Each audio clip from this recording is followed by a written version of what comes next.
this whole question of what these temperature changes and changes in variability and so forth will do to the makeup of forests and the capacity of forest species to migrate. Because, of course, when climates have changed in the past, forests have migrated, species have migrated. Those migration options are much more reduced today because of infrastructure.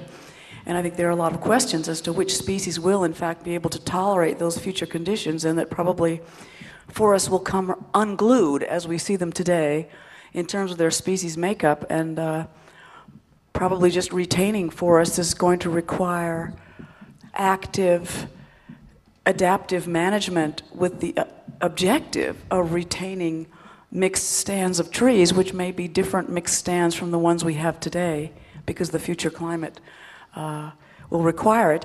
And of course, the lifespan that trees have to survive is often centuries. So they are, what we do today in managing forests is going to have to survive under conditions very different from today, based on the changes that are happening. Bastiaan, did you want to start perhaps commenting on that as our forest manager? Yeah, okay.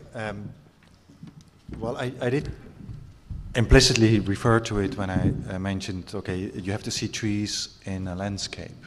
Yeah, and I think I mentioned also that a lot of the current forest patches, specifically, but also larger forest areas, will not be able to survive if they not have some kind of a connection to other forest areas. Yeah, so I think in the future, rather than talking about forest management, we would need to look at, even beyond ecosystem management, we have to look at landscape management, where there may be different ecosystems. Yeah, and I think there are examples of that in Europe, in Central America, the Mesoamerican biological corridor, for example, is an example of that. The problem will be, though, that species probably will not be able to migrate as quick as necessary to be able to adapt to new conditions. So at the same time, we'll also need to have off-site gene conservation areas. So some organizations are actually starting to work with tree plantations or species in different sites, that are not their natural sites, in order to maintain the tree species and look at what the capacity of those species will be to adapt to new circumstances. Did anyone else want to add anything to that? Otherwise, we'll go on. It's going to take 5 to 10 years to take the next step to regional level modelling. But those steps have been taken, and indeed India is one of the countries where there is now a regional modelling model that is running, that is giving some information of changes in rainfall intensity and timings, but it's quite a long way to go. And it is true that because adaptation almost always needs to be undertaken at the local level, and yet our information is about climate change is at the regional level, state level, let's say, of India's scale, we've got this scale mismatch, and it gives us a lot of uncertainties, and we're going to have to work within that. And the answers at the moment appear to be you work with a matrix of what's not impossible.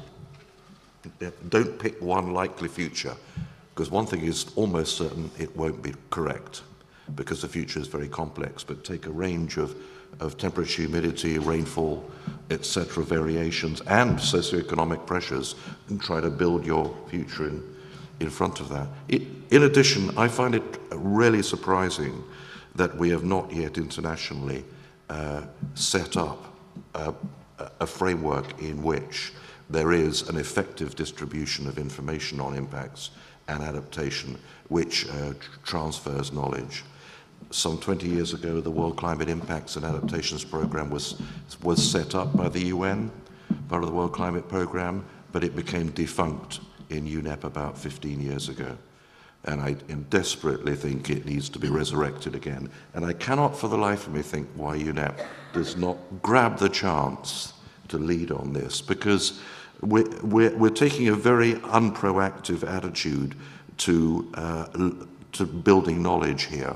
We have the IPCC, which assesses knowledge that emerges, but we don't have a plan to drive forward the knowledge that is needed in impacts and adaptation that then can be assessed by the IPCC. Do you see what I mean? It's totally unproactive.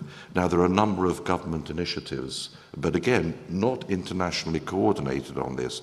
The UK government is just about next year to launch a £50 million to $70 million international one-stop shop for climate information and information on impacts and adaptation. And their hope is that other countries will join in on that. But it's not an international effort. And I would have thought the UN bodies should have made better progress on this, and I certainly hope they will do. Mm-hmm. You mentioned my name. Perhaps part of your introduction, Heidi, wasn't quite right. We don't model big things. We model very specifically. Bio description. You know, drinking. We model very site-specific. That's what we do. So, you know, it could be one comuna in Chile, or it could be Parry State in Brazil, or whatever it is. It's very, very specific where we model. And if we're looking, as we are, we're getting a few red inquiries now coming in from major investors. You know, our base data is actually the baseline. Now, where they're getting that from? And it seems to me there are huge weaknesses in this data, and I'm not a specialist, but obviously there are. And to me, current monitoring by satellite that actually tells us what's going on will enhance incredibly our data, and I absolutely support this call for a much more global view, which is perhaps what Google and some others are beginning to do now. So that actually in a few years we can build up very specific data sets that will help us ground truth, what is really going on, rather than historic data which is ministry-based, you know, which is often not all that accurate. Yeah, the satellites will become increasingly important.